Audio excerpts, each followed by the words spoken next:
I'd like to call our session to order tonight. First thing on our agenda is we need to have a public hearing for our calendar.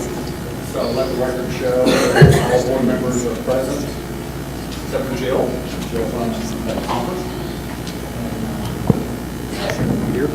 So we'd like to open the public hearing for the school calendars for 2018 and 19. And do we have any speakers to speak on the calendar? Okay. With none, we will adjourn the public hearing and move into our combined meeting tonight. This is one of our months that we have the study session and the board meeting together. And once again, roll call, let the record show. One for Jill.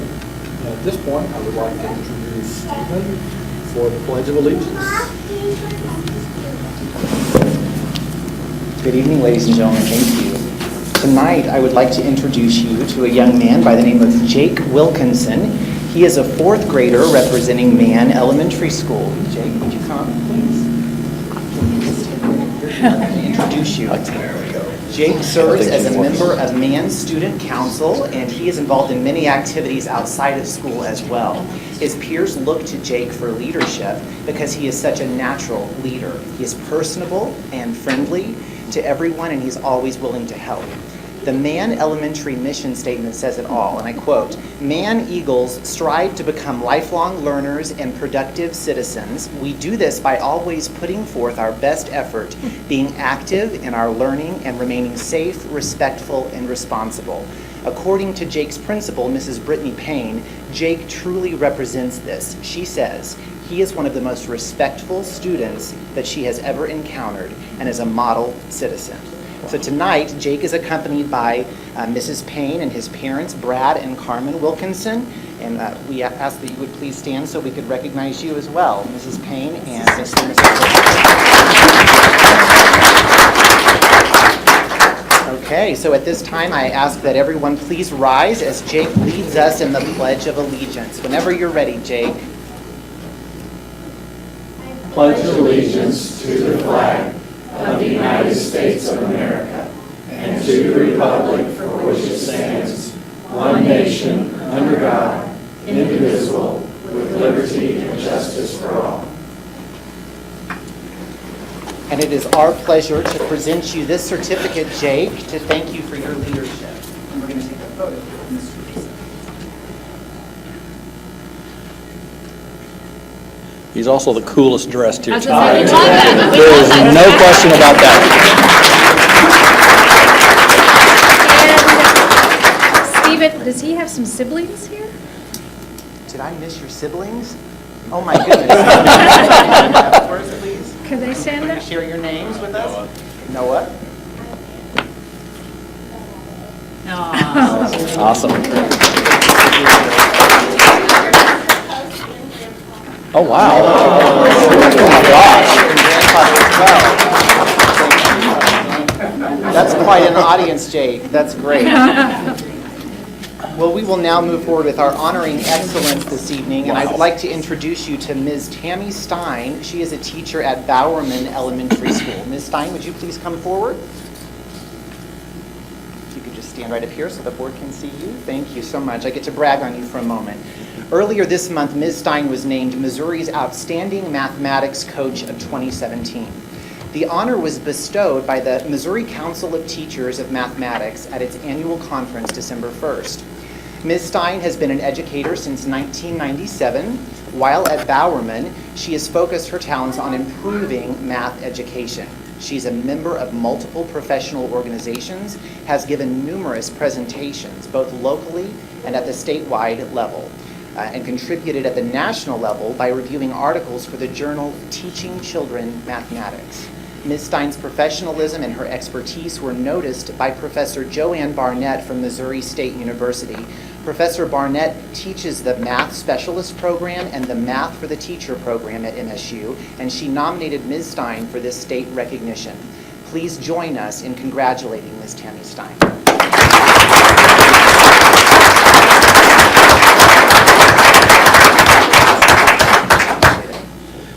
Congratulations.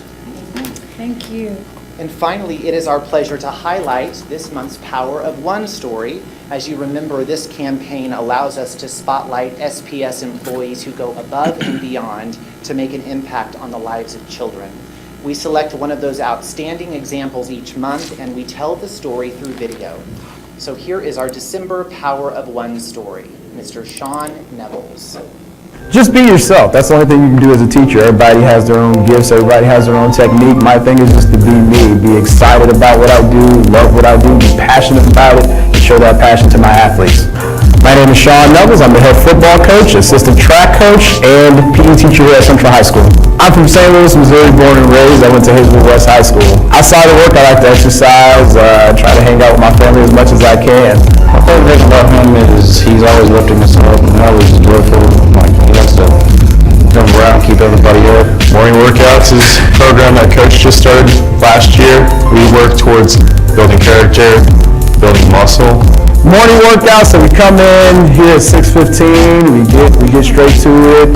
Guys understand what is expected of them. They come in ready to go on time. The thing about what we do here, it's not just about getting physically better, but it's about getting mentally better and building character and leadership. We've really built a family atmosphere. Breakfast Club, it includes my family, my football family. Ever since I started football last year, everyone's so welcome, accepting. Coach Nevels, he's one of the best coaches I've ever had.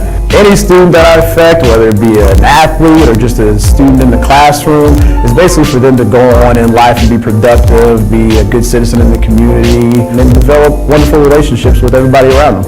Him being a head coach here, it's amazing.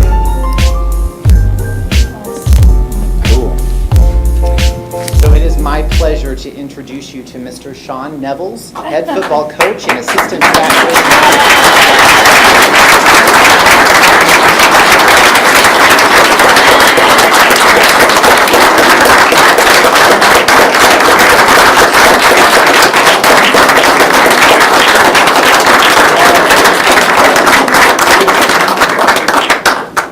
Don't put all of this.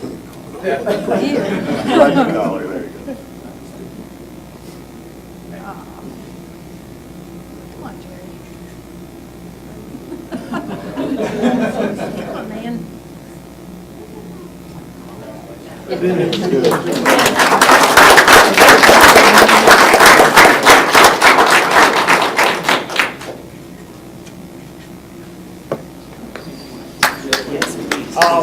I want to hear from you. want to thank the board. Thank you for starting this honor, and I was more than privileged to be honored for it, and I'm grateful for it. I'm accompanied today by the two gentlemen you saw in the video. Mr. Tyler Harvey is going to be a senior for us next year, and change the way we're two leaders in our weight room and in the classroom as well.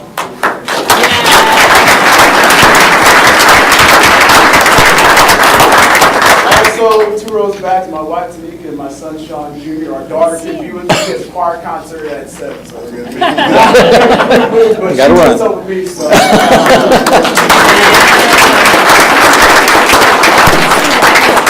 Just real quick, Central High School, gave me this opportunity, and I was empowered by Dr. Anderson just to go and run with it and make it my own. And she's given me that opportunity to do so, the range to do it. So it's administrators like Dr. Anderson that empower teachers like me to go above and beyond. So thank you. Please recognize her as well with that. Thank you, Sean.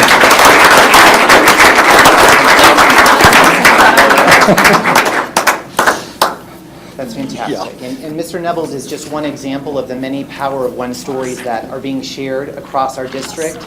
And we encourage the public to search the hashtag on social media, Power of One SPS, and see the many others who are also being recognized. We'll now invite Mrs. Marty Moore to come to the podium for our partner recognition update.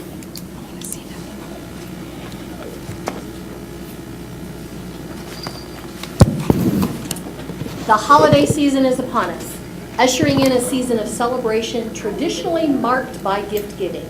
As a Nana of 4, I often note how grateful I am for the simplicity of the time during which Gary and I raised our children, pre-EOS, or Elf on the Shelf. My grandson Connor struggles to understand why Papa and I don't have an elf. And on the fly, my best explanation was that Papa was so naughty that they decided we didn't deserve one. But Connor is committed to making sure that Nana gets an elf. If Connor's elf, Frank, were here to report on the good deeds in Springfield, he would no doubt share the good work accomplished by teams of our partners working together to make the holidays bright for families in our area who have a less than stellar opportunity. These teams have, over the past couple of years, created processes to avoid overlap. They've personalized the gift giving based on the specifics of each family, and they've worked, most importantly, to maintain the dignity of those they are serving and supporting. Despite the ongoing want they see day in and day out, they remain positive in their belief that as a city, we can meet these needs and turn the tide of poverty. As is often the case, these names are familiar to you as a board, and this month we're taking a departure from our process for recognition. Rather than bringing those members in and publicly recognizing them because they've been here more than once, we are sharing the names of those who are working collaboratively to make a difference and are turning the tables on them. Instead of bringing them here, we're going to deliver holiday treats and heartfelt thanks to their teams on Friday. For their ongoing work in providing holiday baskets and/or holiday assistance to families in Springfield, tonight we celebrate and honor the work of these specific organizations. Cross Lines, led by their director, Tom Faulkner. Victory Mission, led by their executive director, Jason Heintzen. The Salvation Army, led by Major Butch Frost and Major Lisa Frost. And Help Give Hope, founded by Wade Palmer, and work done on their behalf by their executive director, Marie Baristo. What they'll get is a plate of Julie's Chewy's cookies and a snowman full of hot cocoa for their team with a note and our thanks saying there's no way we can express our appreciation for all they do, but we hope your team will enjoy some cookies and cocoa on us. So a round of applause for these ongoing differences.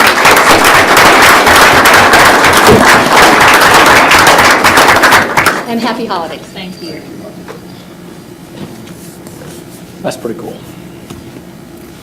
Okay. Moving on to our agenda, I would entertain a motion to approve the agenda. So moved. I'll let everybody, yeah. You can stay if you want. I mean, it gets real exciting here. I'm telling you. This is when you should go, yes. Go to that concert. That's right. Yeah, that's true. Yeah, you're going to wish you were here later. You can go watch it streaming. Okay, we have a motion from Alina to approve the agenda. Do I have a second? Second by Charles.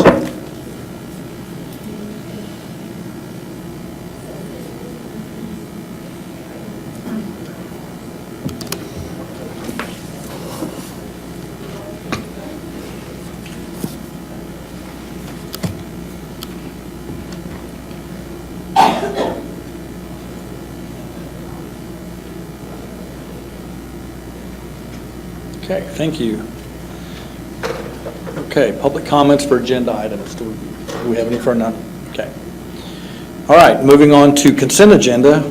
Consent agenda 3.01, 4.01, and 5.01. Minutes, financial contracts and agreements, and personnel. I would entertain a motion to approve the consent, those three consent agenda items. So moved. Motion by Tim.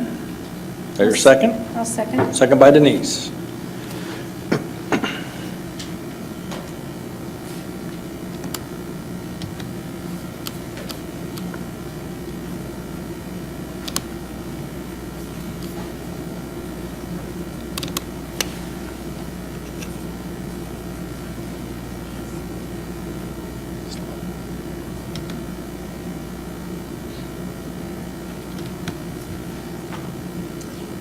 We could vote faster than this. I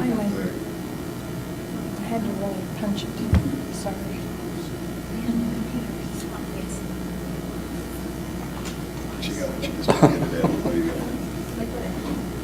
Did you just take a little nap I there am for a second? present. Just got Two new computers. dozed off for a second. Mouse is a little different. Okay. Thank There you. you go. Motion carries. All right, moving on to treasurer's report. Carol? I guess I'm slowing down. Checked out. Good evening. We have the usual suspects in terms of reports provided to you this evening. And our fund balance percentage for our operating accounts continues to remain very steady. 17.06 has now increased to 17.08% for an ending fund balance projection for June 30. And that's the result of just a few budget amendments, some impacting the capital projects fund and others impacting the operating fund. But I do have some information that's just-in-time delivery for you, and it's not included in the items of interest. And that is that our sale of our refunding issue for our bond issues that we voted on previously was conducted on Thursday morning and has resulted in an incredible savings to Springfield Public Schools. $9,700,000, just over that figure. The interest rate, originally the projection was around $5 million, and the interest rate is an incredibly low rate of 2.75% for $98,795,000 debt. That was pre-existing, so. Okay, will you say that again? Yes. A little bit louder. The amount of savings that the district has received through this refunding is in excess of $9,700,000. And that sale was conducted by George K. Baum representatives, and also has been thoroughly vetted with the services of Gilmore and Bell for legal counsel on the bond transaction. So it's great news for us.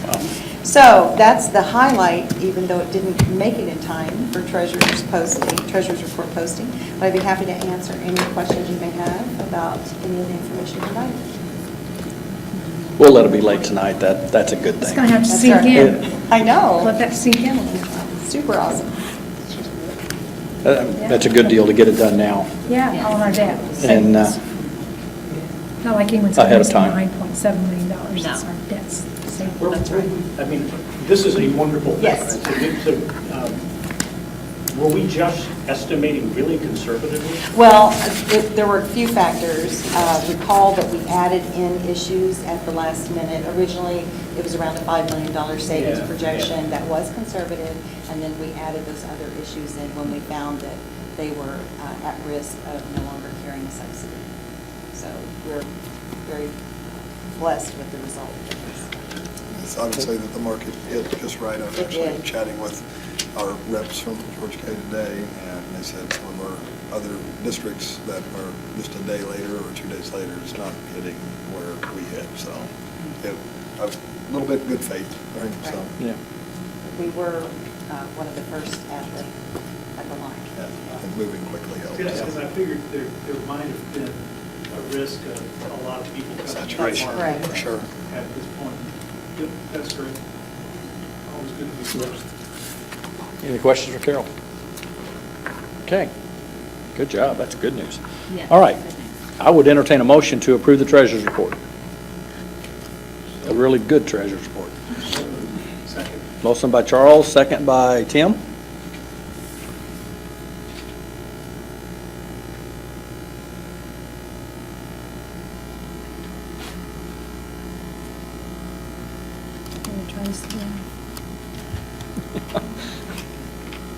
See if you can be present this time. I'll put a little punch into it, so. Got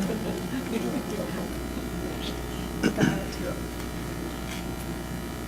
Just 210. Okay, thank you. Moving on to new business, we have item 7.01, which is a personnel election that was moved from the consent.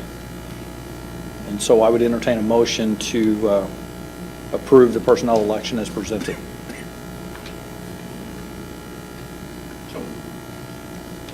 Motion by Charles, second. Second. By Alina.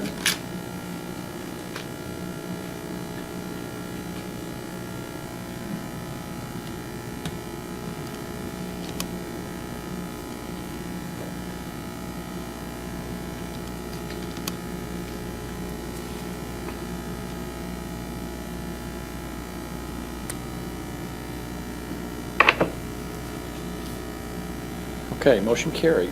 Item 7.02, electrical improvements at Kickapoo. Carol? So this evening, we have for you 2 items that have been pulled from our normal contracts, agreements, change orders, and bids posting, because these hit the threshold of being 500,000 or over 500,000 rather. So the first one that is presented for your consideration is the electrical switchgear, replacing that switchgear and panel boards at Kickapoo High School. We did receive 3 sealed bids, as is indicated on the posting, and the current switchgear and panel boards at Kickapoo have exceeded their life expectancy, so they are no longer repairable. The bids were advertised November 4 and 5, and we're recommending A1 Electrical Service, Inc. as the contractor to perform the work. The fiscal note indicated is $686,981 and is included in the capital projects budget. Questions for Carol? Was that close to the estimate? What we thought it would be? Actually, it came in under the estimate Okay. by around $100,000. That one came in under. Great. Entertain a motion to approve the bid item from A1 Electric Services to replace the switchgear and panel boards at Kickapoo High School. I'll make that motion. Okay. Motion by Denise. Here a second? Second. Second by Bruce.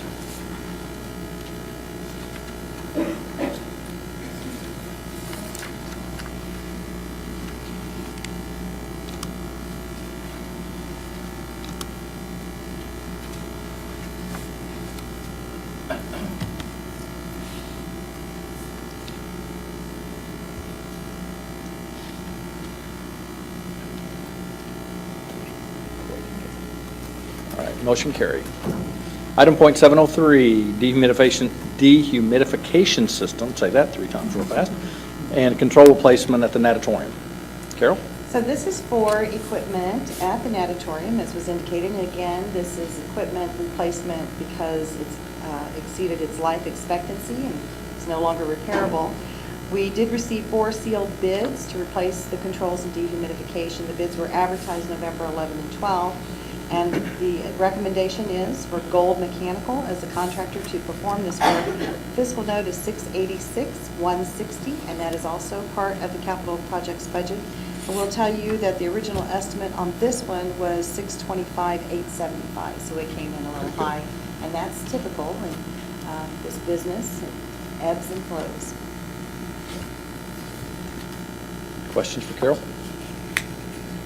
Okay, I would entertain a motion that the board approve the bid from, oops, I'm in the wrong one. Gold Mechanical. Gold Mechanical. I was the one before, to replace the controls and dehumidification system at the natatorium. So moved. Alina, motion. Here, second. Second. Second by Tim.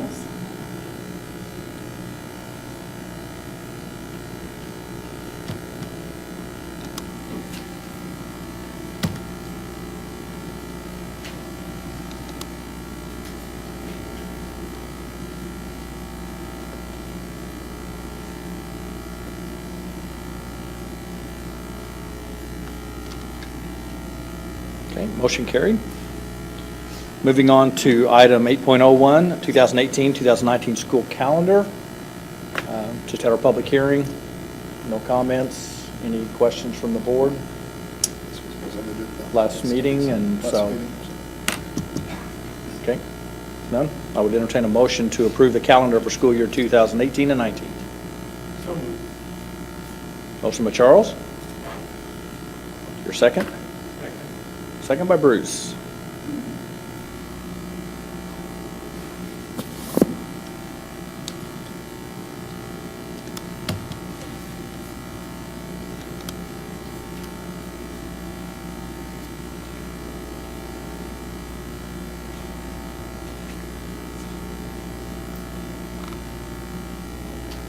Okay, motion carried. Item 8.02, facility planning, architectural services. Carol? So this agenda item represents our continued work to address our facility planning needs that we've talked about for a multitude of months, and especially talked about during the board retreat on October 30. Then again, November 14th, when we reviewed a draft facility planning timeline. And at that juncture, the request for qualifications for architectural services had already been issued on November 8th. And we did request services for firms to conduct a feasibility study for renovating and expanding, potentially, or replacing certain schools. The result of that RFQ was that 9 firms submitted responses, and the committee then interviewed 6 of those teams of firms. And the result then is that 3 teams of firms are recommended for the work that was identified in the RFQ. Buxton Cubic Dodd, Dakin Wells Architecture, Inc., and H Design Group with Hollis and Miller Architects. And I'd like to thank our representatives of the committee that included Mr. Renner and Mr. Rosenberry, and also Dr. Shaw, Mr. Dilday, and Mr. Saunders and myself participating in that thorough process. If you have any questions, I'd be happy to answer those, or you may have friends among who would like to share. Questions for Carol? These are all local groups. The local groups are listed, yes. Okay. And they will be splitting the work. Well, with regard, are you referring to the H Design Group? That would be a partnership with Hollis and Miller that would be provided. But the all 3 groups? Yes, there are 3 different. Yes. Okay. But I mean, they are all splitting the work that needs to be done. Correct. Correct. They would We'd be be collaborating assigning on specific projects to each group. Were all submitted locally?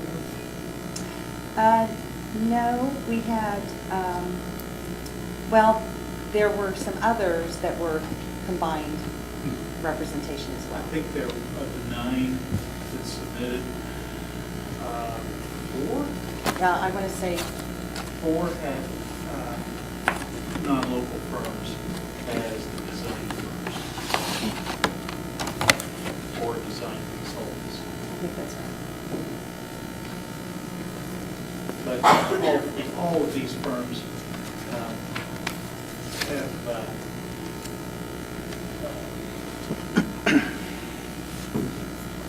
was I going to say? It was really Denise can help you with that. Buxton, Dake, and Each Design are all Springfield firms. Hollis Miller has worked in the district before, and they will be contracting with H Design District. I believe is going to be contracting with H, so they're going to be working together as a team. And what we were impressed by, each of these firms had very clear roles of the principals that were, of the people that were interviewing. It was very clear how they were going to prosecute the work. And it was that characteristic probably that led us to select these over the rest of the field. That it was very clear that they understand the scope of the work and that they brought in people with specific roles to do, to carry out the responsibilities of doing that work. So it was for me personally, it was a good experience. I learned a great deal, and I'm hopeful that the design community will come out of this process seeing that Springfield Public Schools makes good decisions as far as selecting design professionals. And I thought they were, these in particular, really tied it back to our plan. So they've done their homework on the plan and really tied what their expertise was with knowing the 700, however many pages. I still don't believe they all read all of it, but they at least understood where we were going and what we were doing with that, and they referenced that. So I think it was, but it was all 6 firms, strong firms. I was very impressed. These 3 just rose to the top. It was not an easy process. Well, thank you for your assistance in Yes, that, thank you both. that effort. and to do that, so. Okay, I would entertain a motion to authorize administration to negotiate contracts with Buxton Cubic Dodd, Dakin Wells Architecture, and H Design Hollis Miller Architects to provide services. Motion by Charles. Second. Second by Alina. All those in favor, vote.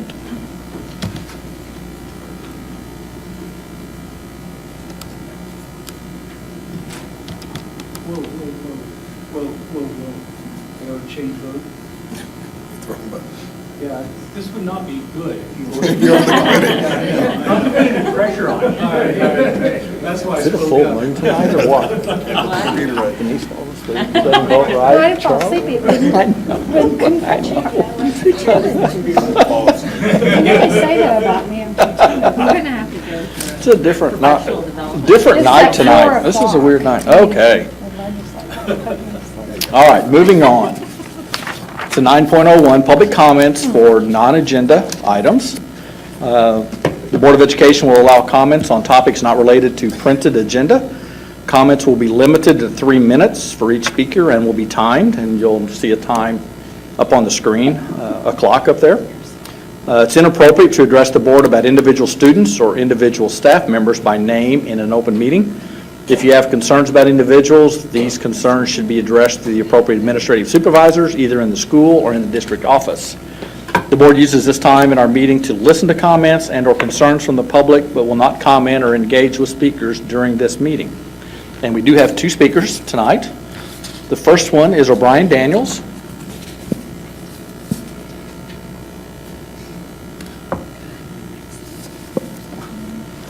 O'Brien Daniels. First timer, sorry. That's all. It's okay. Thank you for coming. My name is O'Brien St. James Daniels. I have a son that attends Cleota Elementary. The topic concerning me is the computers, the laptops coming home. I don't know how much I need to tell you to make sure I'm on the same plane with you guys, but we're transitioning. I'm actually identified as one of the 1,700 families in Springfield that's homeless or displaced. We are no longer now, but coming out of that transition, I'm finding the laptop to be a nuisance more so than an advantage or something that's helping us.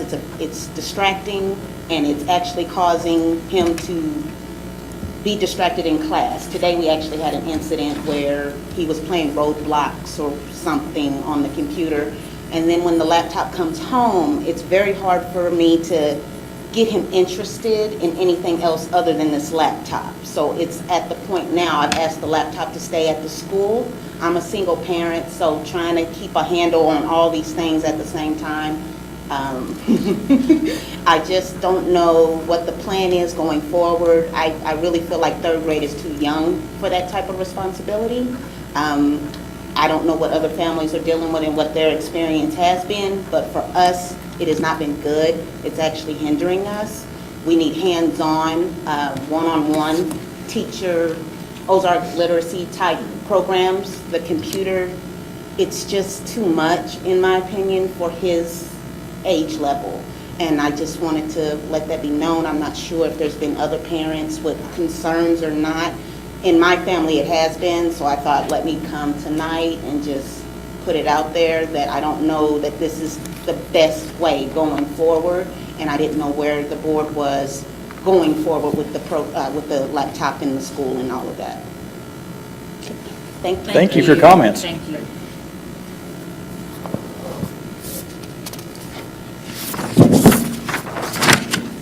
Okay, our second speaker is Noelle Batchelder.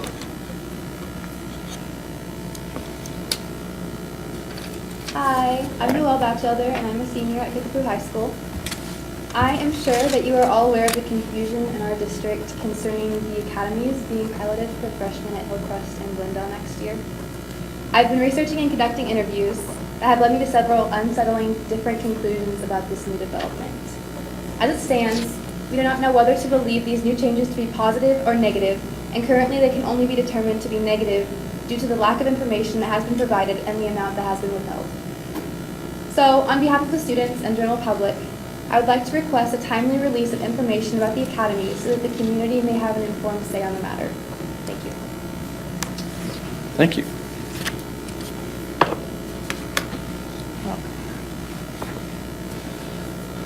Okay, moving on. Item 10.01, Focus Area 3. Go on, Ms. Carroll. Counting this as a workout Kind of hog the podium tonight, aren't you? Yes. And I'm going to hope that I locate the report. Oh, look at that. She's awesome. I'd like to thank my friend Ren in the Communications Department for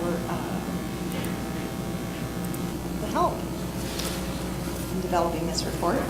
So, yes, this evening I'm here to provide you with the annual report on Focus Area 3, which is financial sustainability and operational efficiency. And I have just a few highlights for you. The first one being, I'm very pleased to share that we have conducted a full assessment of our playgrounds. That occurred in the spring and summer of 2017. And the focus of that review was to ensure that the playground equipment was providing appropriate safety for students, that the age appropriateness level for students was correct and adequate, and that the ability appropriateness was adequate, and also accessibility. So sometimes the playground equipment may be just fine, but getting to that playground equipment is a challenge. And this is identified as being a strategy under our 3.1.1, which is allocating resources to support education for all students in a needs-based manner. So part of that assessment then looked at over 500 pieces of equipment. And that doesn't seem unreasonable when you think about the number of schools that we have in our district. And the value placed on those pieces of equipment was ultimately calculated to be approximately $2.5 million from a replacement perspective. The inventory is broken into manufacturer and age, and that includes two groupings of 2.5-year-old age and also 5 to 12-year-old age. And the assessment took a look at that surface material, and I have an example for you of some options as we move forward in considering replacement for that. The equipment is reviewed in compliance with the American Society of Testing and Materials, and that's in conjunction with risk management. And so when an accident occurs, a report is provided into the risk management department, and we subsequently address any of those pieces of equipment. So this slide shows you an example of options provided to the district with regard to our surface material life cycle and replacement costs. And you can see that we do have an opportunity to use a variety of surfaces, tiles, poured-in-place surfacing, or artificial turf. Those are all approximately a $180,000 value for a 15,000 square foot area. But they will provide then a 10 to 15 year life cycle. On the other hand, the use of mulch, and it's not the typical mulch that we would use in our landscaping in our residences, but it's a special mulch, considering both material and labor. If you look at the opportunities for replacement there, we can get 15 years for a total spend of just under $55,000. So that's some of the work that is done in terms of ensuring that we're appropriately allocating our dollars throughout the district. And this slide now shows you opportunities for alignment of those resources. The inventory assessment identified areas where we might have equipment that is best suited for the grades 2 to 5, 2 to 5 years of age, rather. And the programs, though, may be in different locations. So the first column indicates the equipment, the status of the equipment at those particular locations. And then the second column is wonder years, the third column being early childhood special education. So an effort will be made over the coming months, and especially as we head into the summer, to work toward realignment of these equipment pieces so that they're age appropriate where we need them. So, Carol? Yes. So you'll, realignment means you'll move some of these pieces Right. to where they're best. Right. We're also allocating each year, as part of the capital planning process, a significant dollar threshold to fund some of the costs that would be needed to be addressed with regard to playground. I believe that's $300,000 each year we're contributing to playground. So the next steps then would be to continue to address any non-compliant pieces that have been identified. And one thing I would say to you with regard to non-compliant client is as the rules change, we need to be responsive. For instance, while for many years it was appropriate that you could have 3 swings within a unit of the swing set, the determination has now been that that should be reduced to 2.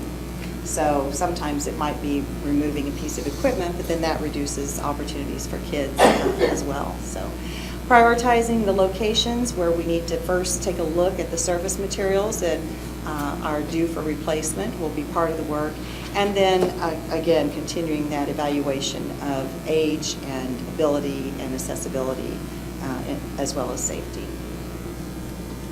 The second area for highlighting this evening is focused on nutrition services, and I'm very excited to provide you with information in this area. And I will point out that Amy Gibbons, our Director of Nutrition Services, is here this evening. And the information I have to share with you is that Nutrition Services provides over 4.5 million meals each year. Now, Amy's bringing in a visual for us this evening. And I'll continue. I'll let you pass those out, and then I'll continue. These are called, these are our super snacks that Nutrition Services provides, and you're going to learn more about that this evening. So this is the breakfast cart that is used to distribute food in the buildings for our students. Thank you very much, Amy.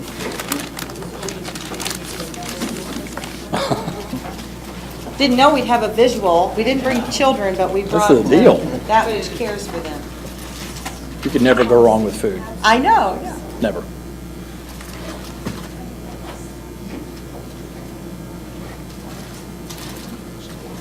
So those bags keep the food refrigerated at the appropriate temperature that it needs to be as it's distributed. For 4 hours. Yeah. So for our after-school snack program, for all club encore, this would keep them cool for the duration of the next kids. Thank you, Amy. So the exciting news in our district is that we have experienced a 14% increase in meals being provided since 2013. Now, we all know that most of that is a result of the impact of the Explore program, and that will be highlighted throughout. But the strategy that we're focusing on here is maximizing revenue, aligning expenditures to meet priorities, and controlling costs as appropriate while supporting the efforts of our educational partners, individual donors, and business groups, augmenting our existing district resources. So the program I mentioned has grown 14%. For just a baseline understanding, our general nutrition services program last fiscal year, the revenues totaled $12,540,000 and expenditures totaled $12,153,000. That's a large operation right here in Springfield Public Schools. The Breakfast in the Classroom program that was initiated in Springfield first occurred in the 2010-11 fiscal year, but currently we've got 33 sites that participate in Breakfast in the Classroom. And from a state perspective, those are considered universal free, meaning that anyone who's participating gets to eat at no charge. And it's a family-style program. There's an important culture that is set when kids and teachers eat together in their classrooms, and that's extended throughout the building. The original support for the Breakfast in the Classroom did come with some grant funding, so there again was one of those partners working with us, and that provided $136,558. And we've had various community partners augment the cost of the program as well. The No Kid Hungry for Missouri has partnered with SPS and Airmark and utilizing the BIC program of SPS as a model for other school districts throughout the state. So that's pretty exciting and an honor for us, and it's a result of the hard work of not only Amy Gibbons, but her team working with her. The after-school meal program is another huge celebration for us, and Club Encore has dramatically increased the number of meals that we're serving. So when you look at the after-school program meal service in FY17, just last fiscal year, it was just under 75,000 meals that were provided. And we're estimating now $166,680 for a full year of service as a result of those kids in attendance. So the super snack, and you have one before you now, so you don't need to look at the picture above, that was developed to help promote Club Encore.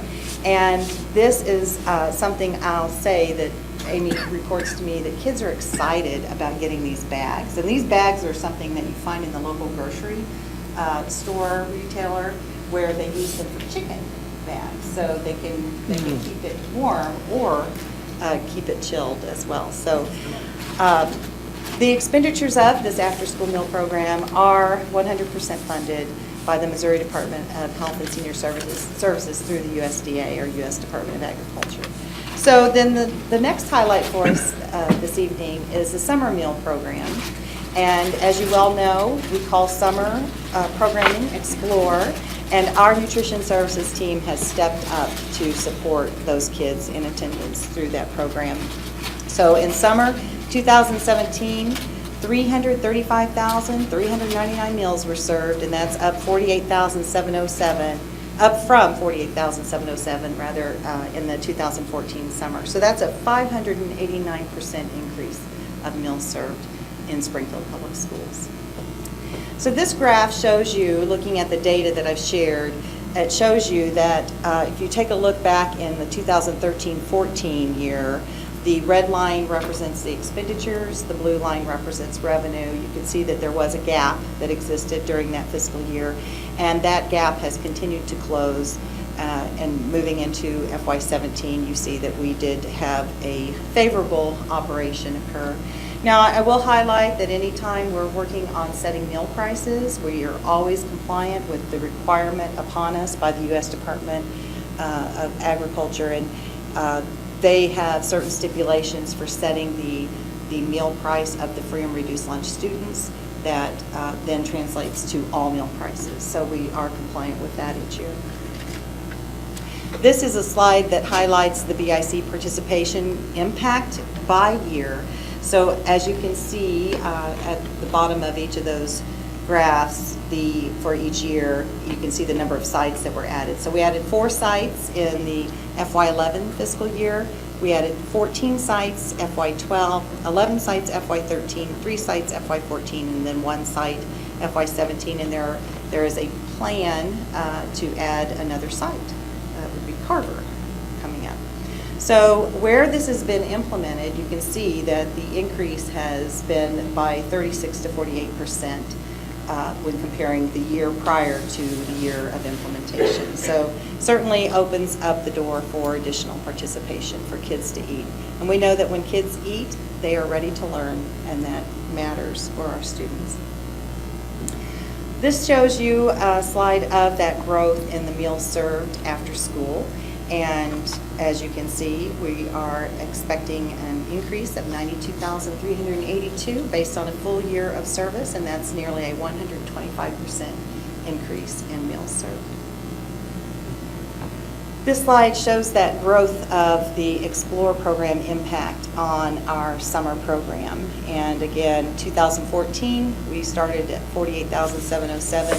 We did increase the summer programming in summer of 2015, and the meals grew as well to 145,217. They doubled nearly then again, or a little more than doubled, in 2016. And then we believe we've started to peak at this point. We've leveled off a bit and just continued to bring quality service to our kids. So that's been a tremendous boon, again, not only for the students receiving the food, but in support of the learning that takes place. So our next steps with regard to breakfast in the classroom include the annual monitoring of the sites that are available. So there is a metric that is reviewed to determine sites that would qualify as the universal free locations. And Amy and her team continue to collaborate with our building principals and also with the custodial department, because with breakfast in the classroom comes additional spaces to clean because it's not all contained. One of the highlights of having breakfast in the classroom, not only does it provide that family-style dining experience, but all those students are able to eat within the same time frame because of having additional spaces where they're able to do that. The after-school meals program will continue to efforts to enhance that for parents and guardians regarding the availability and enhance those communications to them. And then continuing to keep the kids interested in what is offered. So Amy and her team are working directly with manufacturers to talk about other ideas for food products that will qualify as a supported meal through the program and included in those snack packs. They are also working with a particular company to identify a special bag that will market the Club Encore program to support those kids and the meals that they're provided. The summer program, Staff and Nutrition Services, they'll continue to work closely with that department, Missouri Department of Health and Senior Services, and providing as many free meals as possible each summer. And also just meeting the regular dietary needs of our students is always a focus for the team. So a huge celebration again. Are you taking comments now on this, or? Yes, sure, sure. And I'll invite Amy to tune in case there are questions I can't answer. Pressing questions. I have a comment that I just want to say to Amy that, and I'm not speaking on behalf of the entire board, but I'll just share my observation, is that I just want to thank you for being so responsive to, I mean, we've expected a lot, and there's been a lot of new programs added just over the course of 2 years. That's a lot.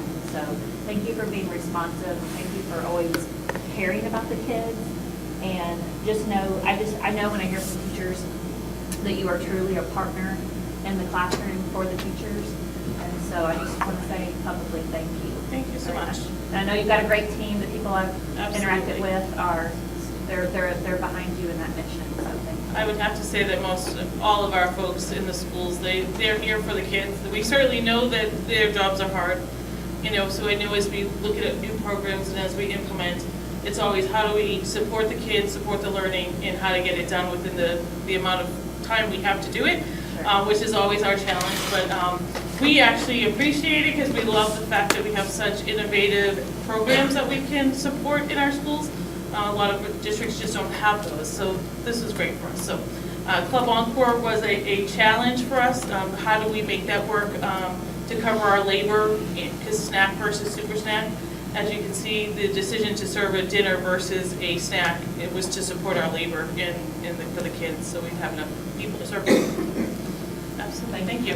So that was, yes, thank you so much for your work, but that was also a plug that we're always looking for great people to come and work and help the kids, right? Yeah. So we'll Absolutely. throw that in as well. Absolutely. Any other questions? Denise, do you have one? Or? Sure, I just have a couple questions. And first of all, I remember when you brought us in the classroom first came on board, and I know that it was quite an experience, a challenge to try to provide this for the students in the classroom and then get the school day started. And that was just a huge responsibility and a big challenge for both food service people and our classroom teachers to try to get all that going and get all that cleaned up. And now they are just masters at it. This is, a visit classroom. I know maybe you'll be surprised that I'm up early enough to see that. And A little bit, yeah. And it was a lot to ask of them, Lunch but in the again, classroom. teachers want what's best for the kids, and they appreciate and understand how awesome it is for the kids to have breakfast before they get started learning. So that's an amazing piece, and now it just happens. It's just so, it's just clockwork. It's second nature now for us. Implementing at Parkview last year, last January, it was amazing. The teachers were so on board, and we loved the support from them. And literally, there was a couple of bumps in the road, but it went in and it just started. And we went from serving 150 students breakfast to 850 students overnight. So, I mean, we look at that impact on our kids and the learning that will, that food carries them through the day until lunchtime, and some of those kids even longer. So we look at that impact, and that's why we do it. It is. And then the other thing, I think this is something that we all kind of sit back and go, oh yeah, this is awesome. No, this is beyond awesome. Because you think about our students that are being fed. They get breakfast and they get lunch. And now this super snack that is later in the afternoon when we all get that. maybe I'm speaking for myself, that afternoon kind of dip where you need something to get you on your knee. And some of our students, and not everyone understands that, go home, there is no snack at home. There may not be dinner at home. And so they have this at school, and I'm looking at this, and it's pretty snazzy. I mean, It's pretty impressive. and it's cold, and there's milk, and there's yogurt, and there's a muffin. And so it's just amazing to me that we went from 74,500 to 167 meals so far, or is this what we That have? that would be the projected for a full For our year. students that stay, that need the extra additional enrichment and help. It's just, to me, this is something that should be absolute front page news, headlines on all our channels for what we're trying to do for our students, to just get them to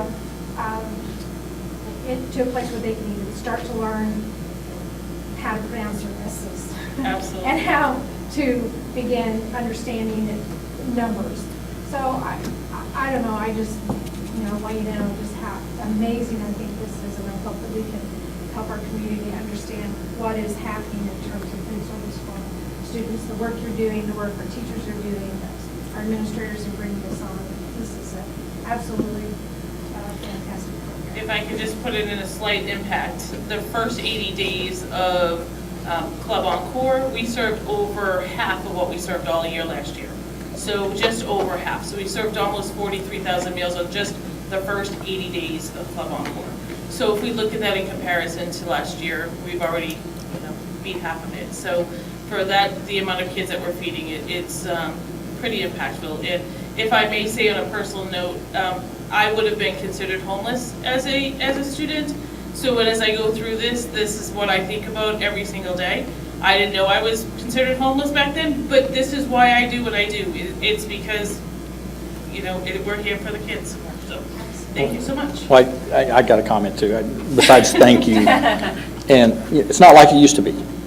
No. When I was in school, at least I didn't have to go hunt for my lunch, but we got served and that was it. Yep. And I think the nutrition is so easily overlooked.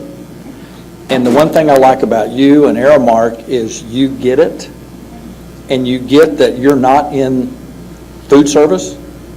You're helping kids to be successful. Yep. That's a tool, and you understand what your business is. And it's not just to serve meals. It's to help kids get through the day and learn. And a lot of places don't get that, it's like the railroad. You're in the railroad business, you're in transportation. You're not just in food service, you're in the service to help kids be successful. And I think that's probably, to me, the most important thing that you guys do is you get why you're there. Absolutely. And we are certainly support. yeah, and the creativity that you guys, when I started on the board, nothing like this. And so just the fact, and I know some of it's come from us to you, but a whole bunch of us come from you to us. And it's gone both ways. And I think that's a true partnership with the same goal, and that is not just to feed the kids, but help them get educated and be prepared for whether it's breakfast or lunch or weekends or whatever it may be, because they're not going to learn if they're hungry. And so I just applaud you and your staff and Aramark for being innovative and creative and basic getting it. Thank you. And so, Thank you so much. anybody else? Thanks, thank you. Okay. She's not only a servant leader, she's a humble servant through it, so very appreciated. Okay, so we will move on to the next strategy highlighted this evening. It's 3.1.6, and that is develop and deploy a plan to meet the equipment needs of our students and staffs. And I did report on this at the last report. That was our mid-year report. The last report was a mid-year report, I believe. That's right. I got those turned around. So I'm providing you this evening with an update on where we are on getting all of that data entered into the system. And for your understanding, where we were before is we had a multitude of spreadsheets and a variety of data in various locations. And I shared with you before that the capital forecast module of School Dude provides us with that one-stop place for us to be able to maintain the data that supports budget projections as we look at long-term planning for facility repairs and replacement costs of equipment. So all data should be entered by the end of December, and the software will then provide us with a better handle on how to budget for those repairs and replacement costs. And that work includes entering data for HVAC systems, or heating, ventilation, air conditioning, mechanical. I will tell you, I won't read all of those to you, but I will tell you that there are 34 different measure areas that are part of this database. And there's been a tremendous team at the General Services Center conducting that work, and it's under the direction of Dr. Travis Shaw and also Mr. Sean Dilday. And we have included that playground work that I reported on earlier. Part of that has been entered into the system as well. So again, this is going to equip us for success as we move forward. So I will be showing you some of the needs that are represented through that. So this table shows you the hard surfaces, and they're listed as a condition code, and those conditions are identified for you on the left. So an asset that's out of service, obsolete, or no longer functional, that would need to be replaced. That's a condition code 1. A 2 requires significant repair or attention. And then 3 is moderate, 4 being minimal repair or attention, and 5, it's current for maintenance and supports the activities, supports are sufficient.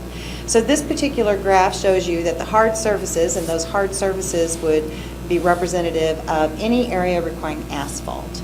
So in order for all of this data to be entered into the system, the square footage, all of that type of information had to be entered. And so maintenance teams have assisted through this, grounds teams, other staff members on our team have contributed to this process. You can see that this chart is showing that in 2024, we have an estimated $1 million in replacement costs projected. And then that progresses up and down based on the particular condition and the remaining life of those surfaces that have been provided. So it's a lot of data, and it results, though, in us having a better handle on how much money is needed to take care of our facility needs. So this is with like current reality, nothing to do with master planning? Nothing. That's correct. This is looking at- just taking... Nothing else changes where we're at today? That is correct, yes. It's quite eye-opening once all of this is reviewed. And again, we haven't had an opportunity to do that yet, but that will be part of the work moving forward. And we'll look at that in conjunction with the recommendations for facility master planning that are before us as well. This shows you another simple snapshot of some of the replacement opportunities. So this list is representative of the intercom systems within our district that are overdue for replacement. And you can see that the intercoms are projected in total at just over $2.5 million just to replace intercom systems.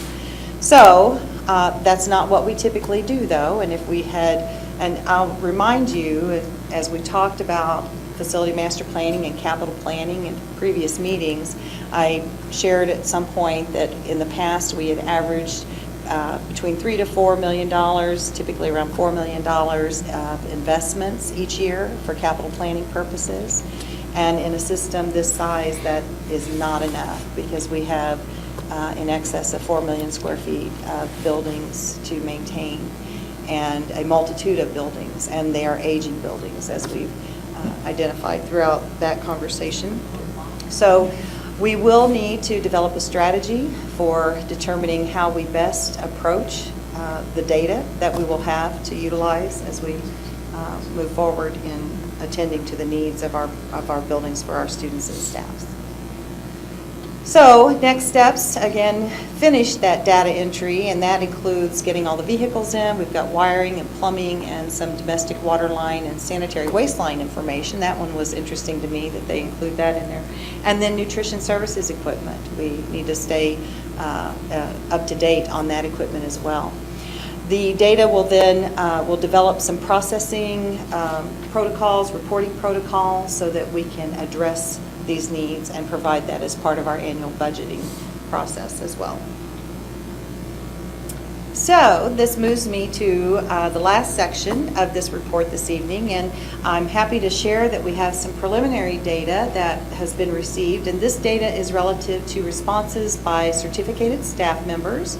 And as you can see by this particular snapshot, the data identifies by these respondents that the district serves as an asset to economic development in the community. This was significantly favorable, with a 73% strongly agreeing in this particular snapshot. So this is representative of that panorama data where we're surveying our staffs, and last year was the first of that, and so we have this information provided to us now.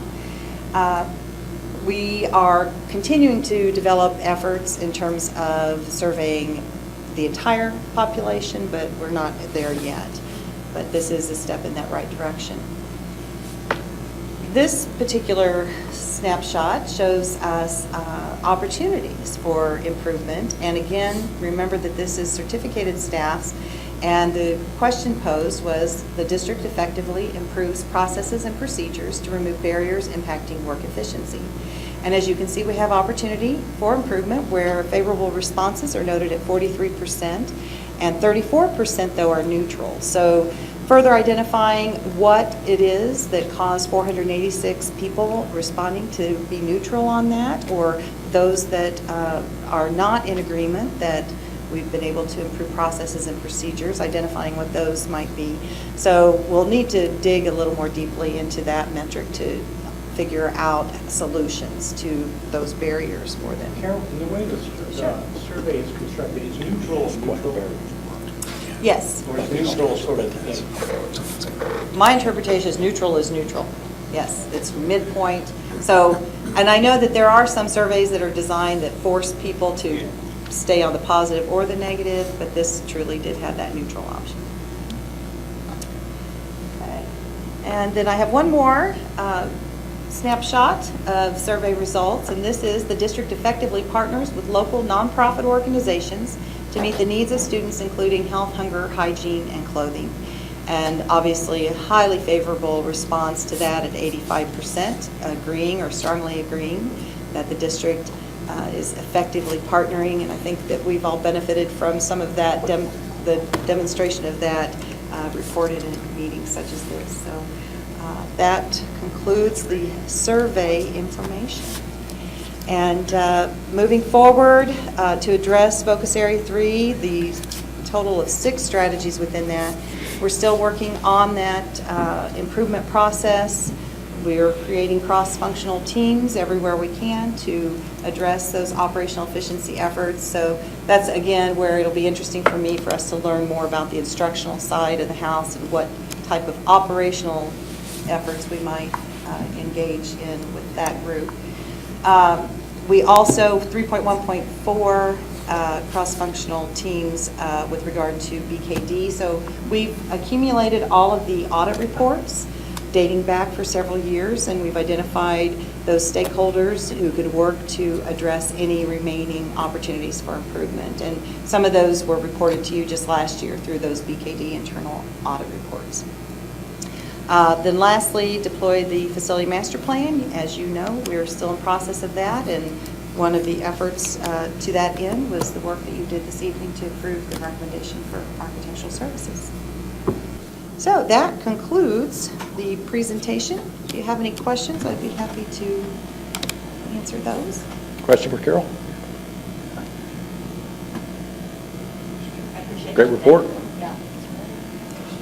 Lots to celebrate Yes. in many areas, and I so appreciate Amy and her team for all that they've done, and she's surrounded by other partners in the work beyond nutrition services and the operational leadership group. Then that's one thing that I appreciate about them, is that they truly do have that focus on our kids and on our staff, taking care of them. So thank you for this opportunity, and again, I would like to comment that I appreciate us doing this each time, because it helps us stay focused on the work that needs to happen.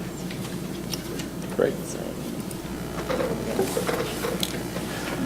Okay, moving on, 11.01 cabinet reports. Yeah, so we'll give Thank you, Carol Amy. a break and start on this. Actually, I could do mine. You're You about heard done. it, There you go. over $9 million in savings. There you I'll go. say it. That's all you got to say. Who gets to follow that? Yeah, yeah, beat that, Mike. All right. Stephen goes next. They're all for it, I don't care. Well, I will just Our 9 million. provide a brief update on our listening and learning tour that we're doing. Had a number of exciting opportunities to engage with stakeholders. We had a parent open forum, a teacher open forum, our student advisory council that met at Hillcrest, so we got to quite a bit of feedback from each of those opportunities. Most recently, we had a senior open forum that Carol and I were able to be a part of just this last week and heard from a number of retired educators, and we're able to update them on some initiatives happening within the district and also hear great feedback from them. And then also this week on Thursday and Friday, we're having a number of open panel discussions with our senior leadership team. So we'll have a couple of those here at Craft. One will be offsite at the library at Parkview. We're going to be asking them to share story opportunities within their buildings and help us to identify ways to tell those stories. So looking forward to that. Had a great meeting with Springfield NEA this week and really look forward to working with them and a number of opportunities that we've identified to work together and collaborate. Excited about that. And then just a quick media update. KY3 did a story on Jonah Swan and Kyle Flanagan, a great teacher-student duo at Reed Academy, and that will air in the morning. So we encourage you to watch KSPR and KY3 in the morning all throughout the morning. We'll have coverage of that story. Claudette Riley did a piece as well in the News Leader that she interviewed them today. That will be in tomorrow's paper. That same story. 7th grader entrepreneur is donating a portion of proceeds from his candle making sales to support programs at Reed. It was really a great story, and he approached his 7th grade teacher with an opportunity to start an entrepreneur club for fellow like-minded students, and the teacher said, let's do it. So it's a great collaboration that's happening there. We also expect the news leader will be covering Katie Baker, one of the recent Power of One SPS recipients, in the coming days, and her work at Holland Elementary. And then we've got a pitch out on our 12 Days of Innovation. Our Ignite grants are being handed out for the next 12 days to educators that are doing innovative things in their classroom. Some fantastic teachers are receiving recognition, and so we are pitching that out to media. And then finally, Color 10 and Bria Douglas did a great piece on the work of our educators to re-engage dropouts, and that story was very well received. In fact, we heard some feedback today that a student had come in to engage in our online program because they saw that story on Color 10. So that's having lasting impact. Excited about that.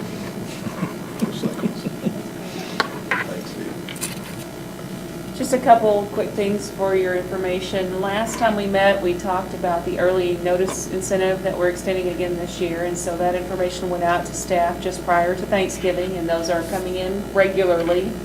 And our first deadline is January 3rd, and so if you get questions to be eligible for that $1,000 incentive, January 3rd is our deadline, and it's for our teachers and administrators this year. And so we have that group of individuals that we're receiving information from, and we appreciate their early notice, so that allows us an opportunity to get out and recruit teachers and administrators to fill those positions. You heard a little bit of a commercial for nutrition services, and so I will say we are looking for staff in nutrition services, paraprofessionals, bus drivers, and substitute nurses. And so if you know folks who are interested in those positions, we'd love to have them come join our team. Send them our way.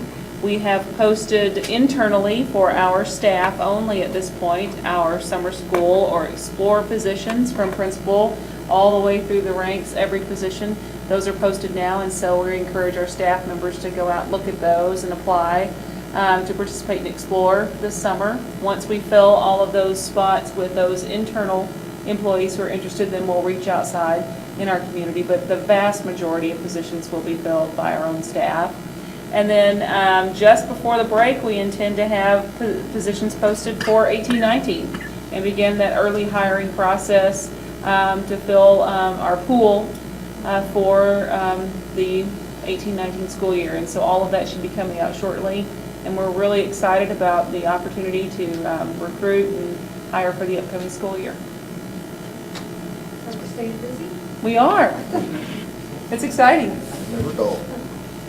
I'll tell you, the holidays are approaching, and that means finals are just just around the corner. So we have kids who are studying and teachers who are grading and prepping for the end of the semester. And I know it's been crazy in my house, so I'm assuming it's crazy in other people's homes at the same time. So we wish all those kids good luck on their finals coming up to the end. I also want to just take a moment to pause and say thanks to our fine arts department who put on amazing music programs and vocal concerts and instrumental programs.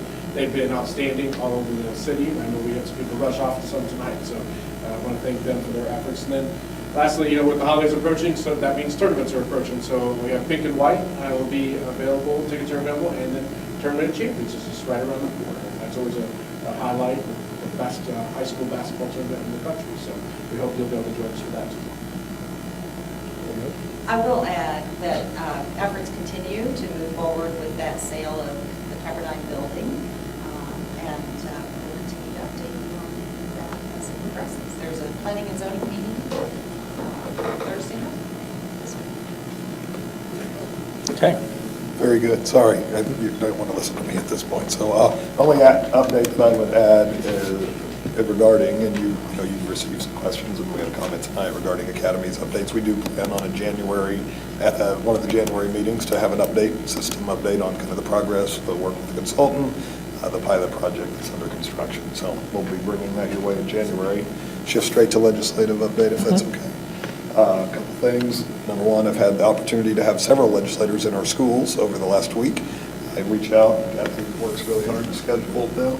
It's a really busy time for them right now. They're to really hit a lot of conversations, including our reception that happened just right before this. So we had several in the room, state and federal representatives, if they weren't able to be there, and I think those conversations are always productive. They love seeing our schools and love seeing the teachers and students at work, so we appreciate them making time for us. And the platform document you have at your seat, we have some extra copies of those, so as you engage with legislators that maybe didn't make it tonight, we'll want to get those in their hands, and we'll use that as our positioning work as we enter the session. It will be upon us very quickly. On the other front, obviously at the federal level, the bill, the tax reform bill that's passed both the House and the Senate is probably our biggest attention item right now. The conference committee and the work that they do is going to have a huge impact potentially on what gets in and what doesn't get in. Some of those things have major impacts to schools, so we're trying to stay in tune with our representatives and senators on both sides of this issue. So stay engaged. I know your associations keep you informed, but the next couple weeks are really important because we expect some kind of decision to be made before they go away for holiday break. So that's it on legislative. Okay. Great. No, we'll get. Any board comments? I would just want to echo Mike's kudos to the fine arts folks. I mean, from Washington to Jefferson City to Alabama, take your pick. These are times that sort of create the savage beast in all of those fine arts, not just the holiday concerts, but certainly those sort of soothe that savage beast. And this was another extraordinary run of theatrical productions by SBS, places such Les Mis to On the Town to Pippin, just all just extraordinary stuff. It's a nice sort of counterpoint to all the grading that some of us do. It's the balance on the other side. It's fun stuff. Great experiences for kids. Yeah. Upcoming meetings? I'm not aware of any until next year. I think this wraps until the end of the year. Thank you. Okay, plus deltas, if you have any of those, we do need to go into executive session. So I would entertain a motion that the board meet in executive session following this meeting to discuss legal, real estate, and personnel matters as provided in sections 610-021, 1, 2, 3, and 13 RSMO. Motion by Alina, second by Denise. Are you here?